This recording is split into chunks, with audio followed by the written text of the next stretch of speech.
Hello, good evening, everyone. This is Tiffany Roman, your host, and this is Small Biz Highlight.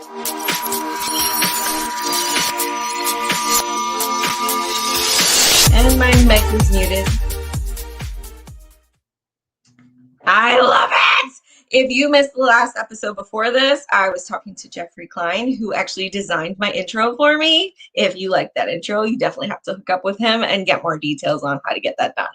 But right now, we're on to our next guest.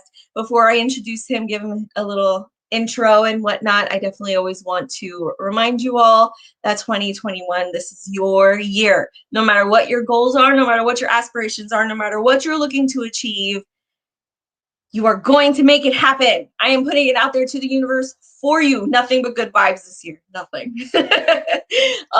So we're in May now. Goodness, we're in May, people. So that means we're hitting it close to the half-year mark.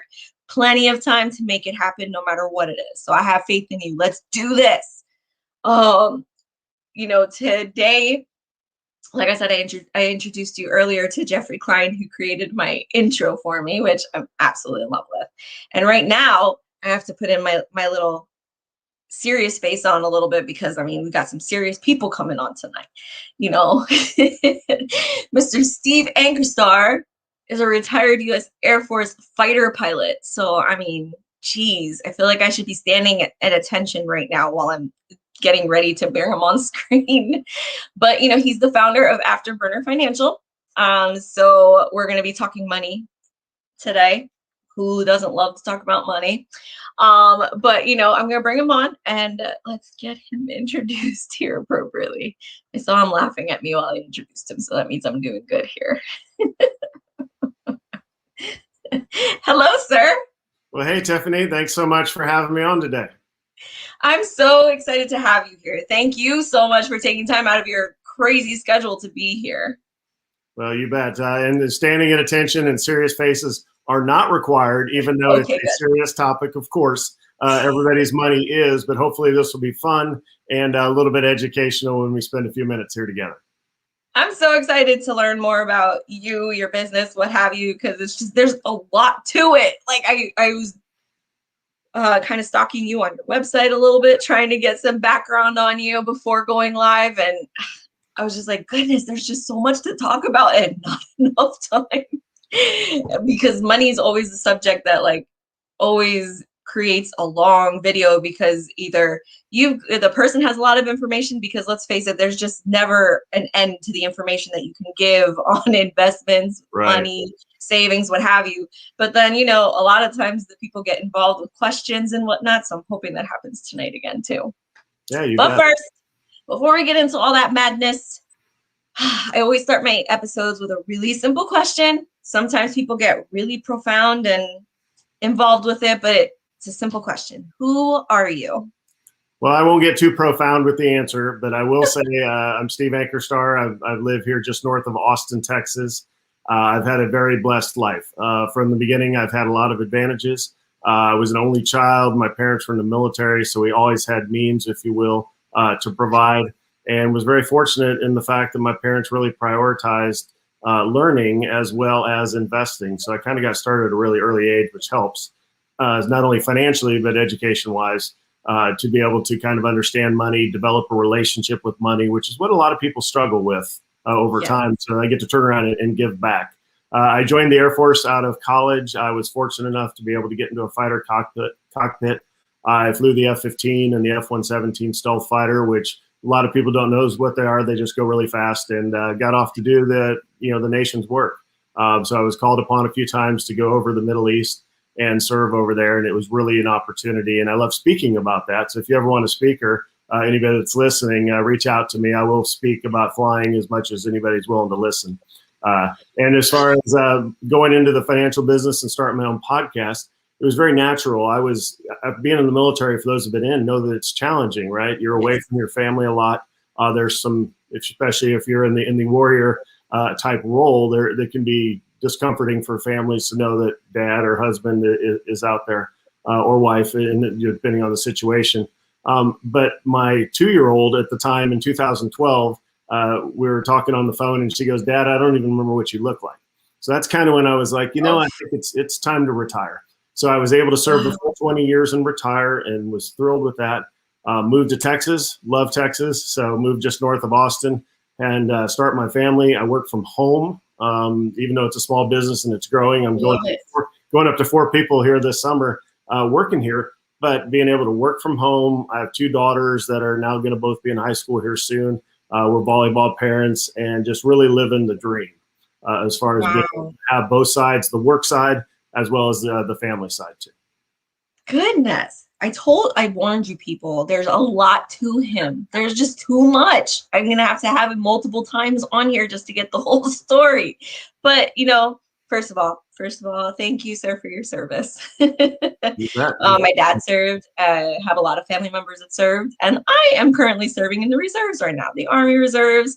So, we get a little bit more dirty than you do in the Air Force, but, it's okay. I'm okay with that. Yeah, right.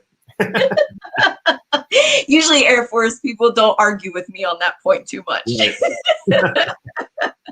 But yes, thank you so much for your service. Gosh, a fighter pilot. I actually have a friend who has a podcast on Facebook that has been dying to interview a fighter pilot. So I'm going to have to hook you up with her. That's a bucket list item for her. Fighter pilots love to talk about themselves, so I fit that mold. So anybody who wants to talk, reach out. I'd be happy to talk to. Pretty sure that's like in the curriculum for officers. Well, yeah, how to do that. True story. I promise this is a love-hate relationship between I'm enlisted, so that's the reason why I'm allowed to pick on officers, people. Okay, right. It's all out of respect. I promise. They know.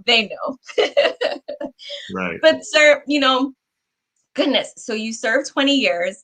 I got to tell you that story about your daughter not recognizing you hit me hard, because I didn't have a child, but my cousin, who was just born before I deployed, I came back and didn't recognize me. Yeah. That hurt my feelings. And she wasn't even my kid, so I could not even imagine how that felt, honestly.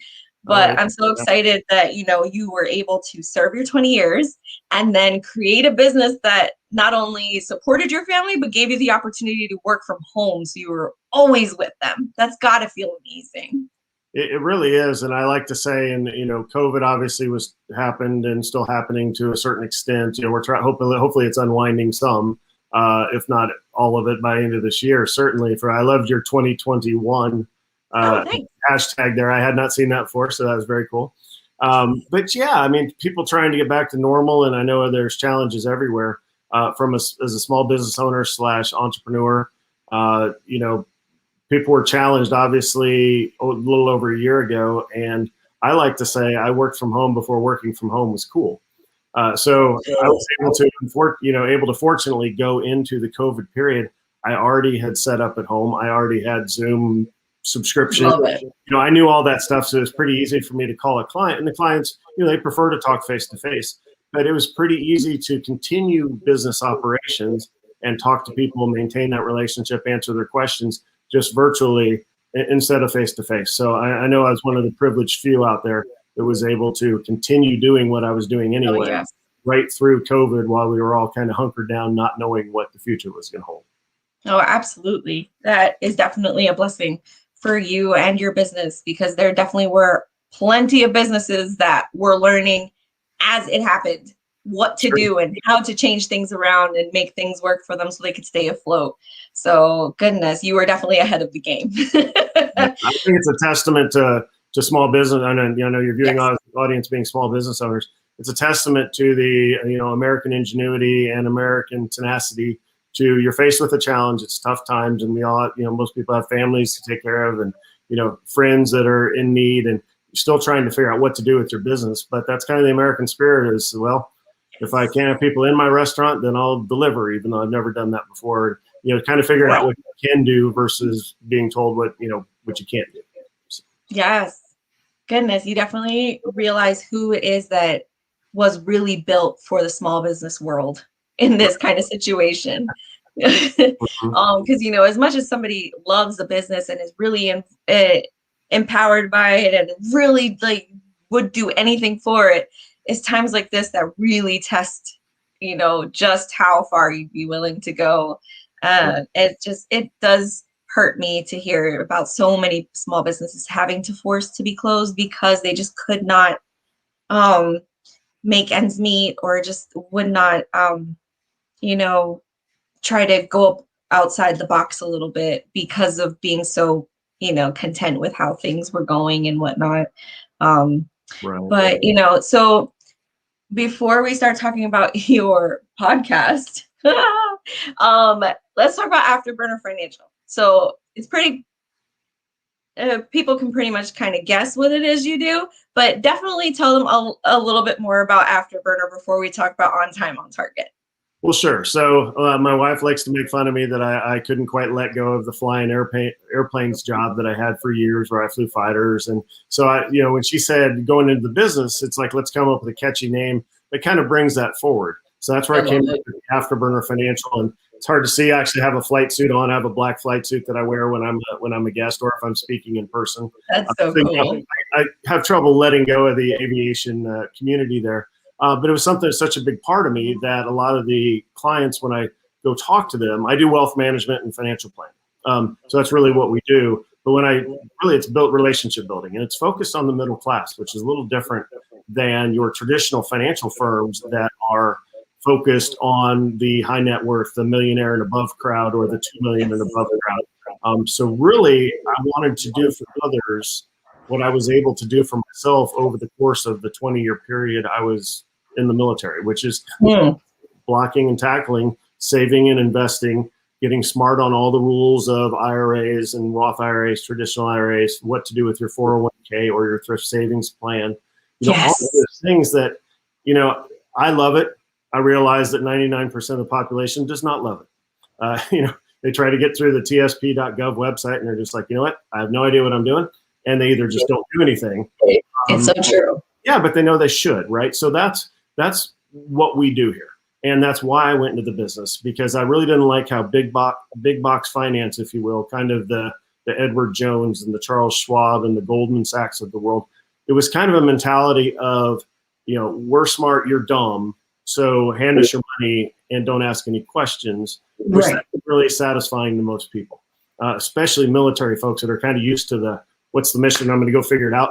They don't have any trouble Googling something or watching a YouTube video, but they would like a mentor along the way. So that's the relationship I have with my clients. I'm priced below what a traditional wealth management firm charges just for that fact. And I don't have a building downtown that's 30 stories tall that, I have to pay for, right? I work from my house. It makes it cheap for me, and I pass that on to my clients.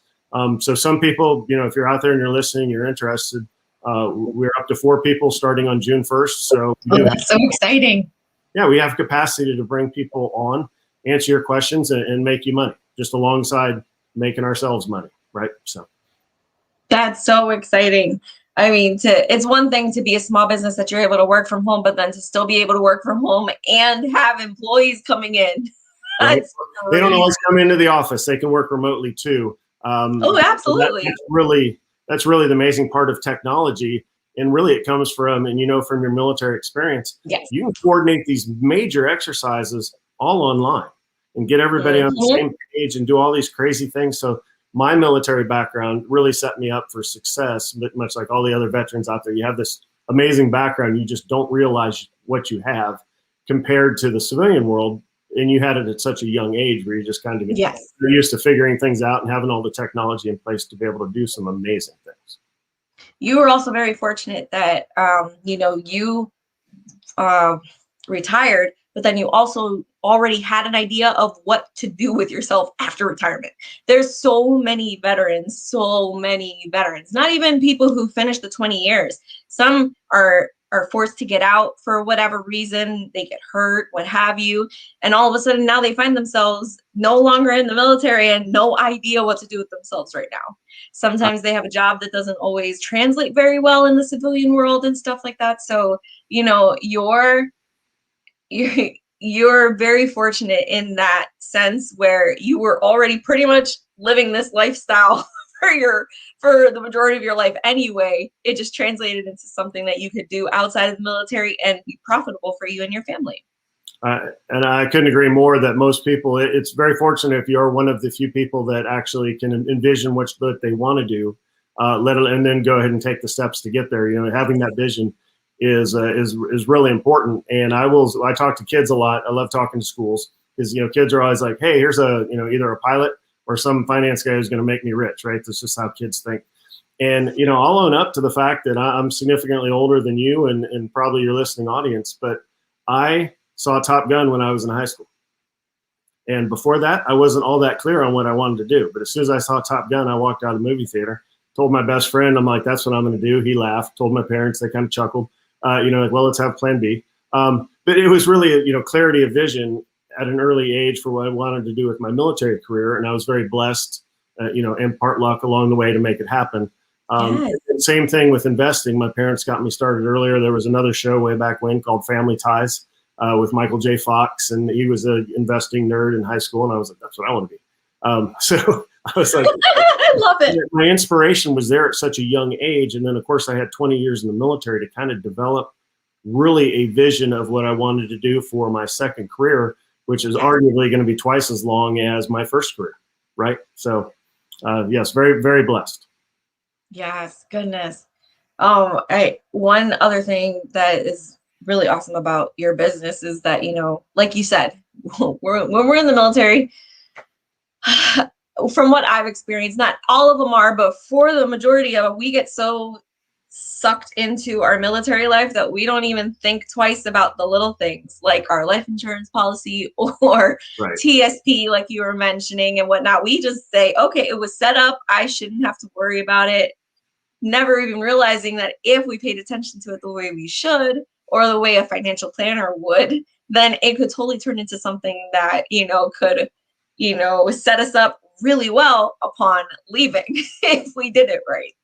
Right. Now, one of the epiphanies I had along the way is I was very fortunate to be a squadron commander. And when I would have my commander's calls, commanders talk about what they believe in. No matter what they're in command of, you always talk about your core beliefs. Yes. I believed in personal finance and people taking care of themselves and their families. So I found in my commander's calls, I'm talking about, your savings rate and how you're investing and offering, some strategies. And by doing that, I really realized how, everybody's not like me. You tend to always think people are just like you, right?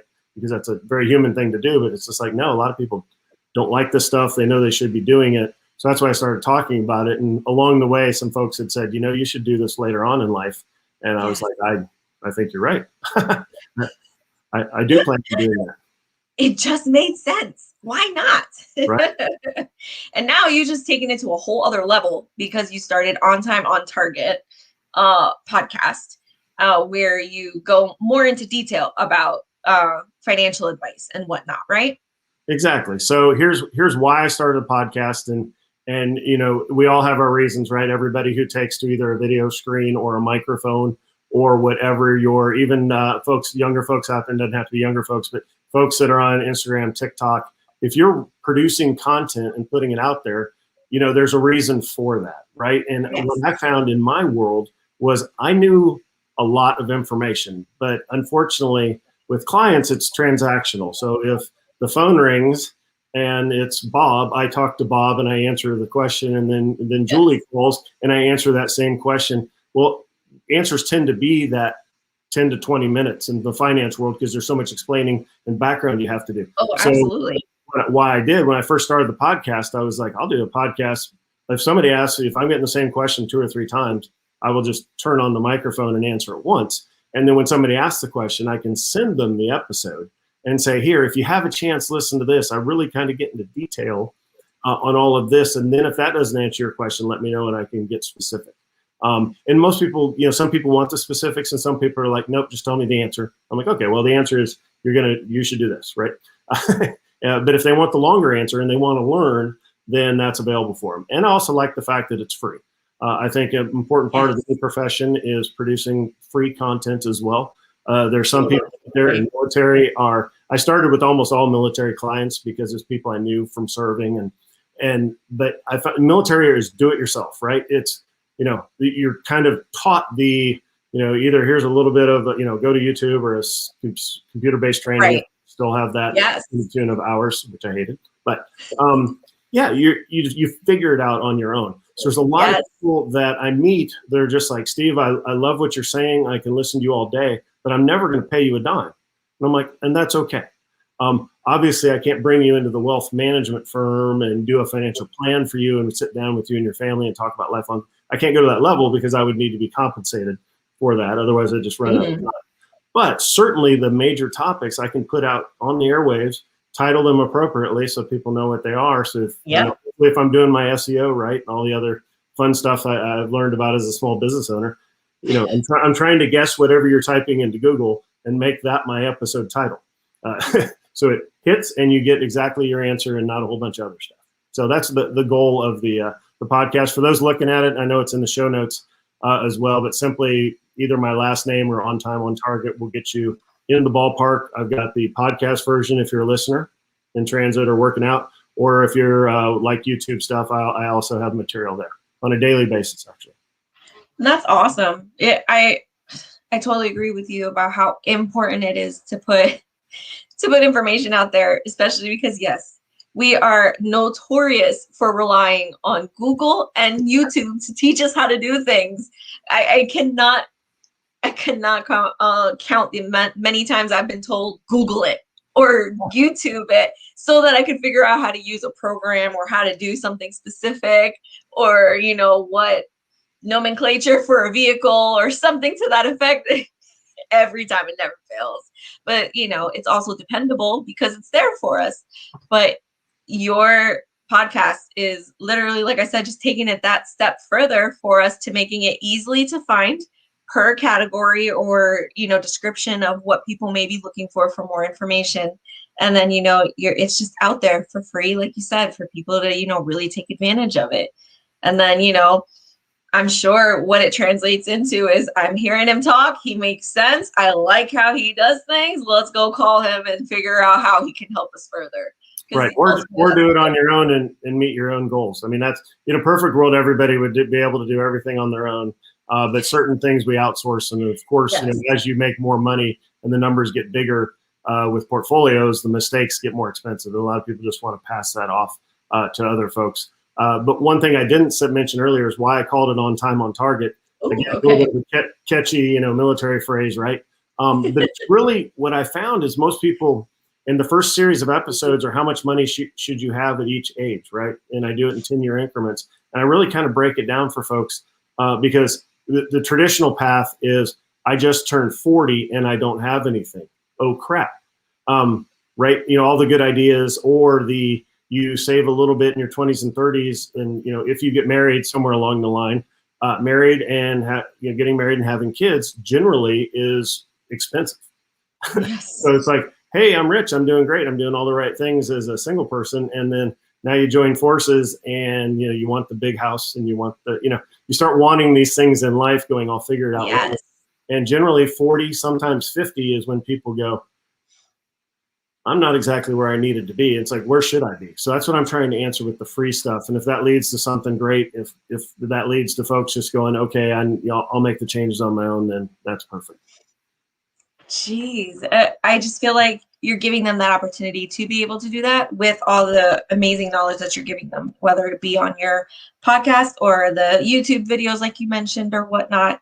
I just feel like that's just so much valuable information that just should not be taken for granted by anyone out there. So if you have been watching or if just stopped by or whatnot, thank you, first of all. Really appreciate the support. I've been speaking to Mr. Steve Ankerstar. He is the founder of Afterburner Financial, but he's also the host of On Time on Target. And he is just dropping knowledge on all of you, trying to help everyone and anyone get set up for their future endeavors financially the right way as best he can through the podcast, but also having the tools to actually set you up and have you good to go in the office that he does from home, ladies and gentlemen. I'm telling you. I mean, he's living the dream life right now. So many of us have been forced to live this lifestyle for the last year. And now I feel like there's going to be so many people who are aching to continue it because they don't see any other way of living it after being home the whole time, if that makes sense. I feel like that's going to be a natural thing. Yeah. But his links for the website for his business as well as the podcast have been screaming. What am I trying to scrolling? Can't even talk English today, ladies and gentlemen. Scrolling at the bottom of the screen.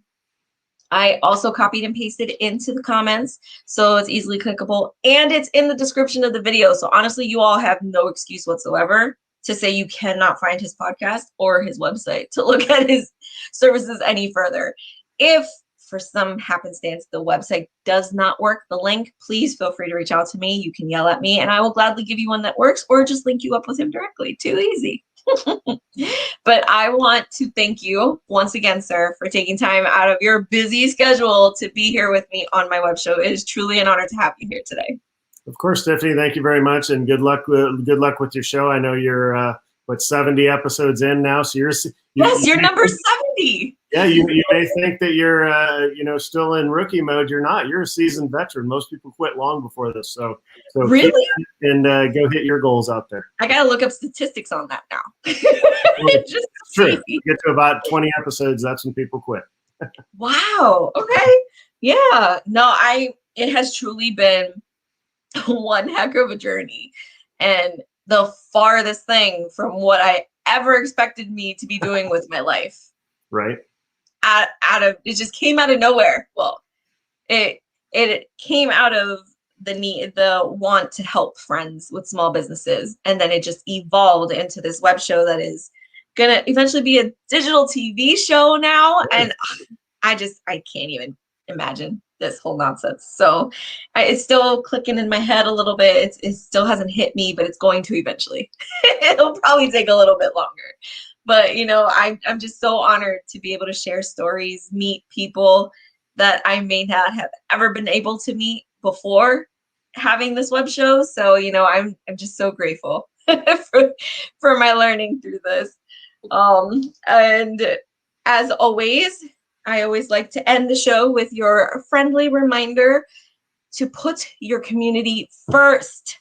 We do this by shopping small and supporting local businesses. Thank you, everybody. Have a great evening.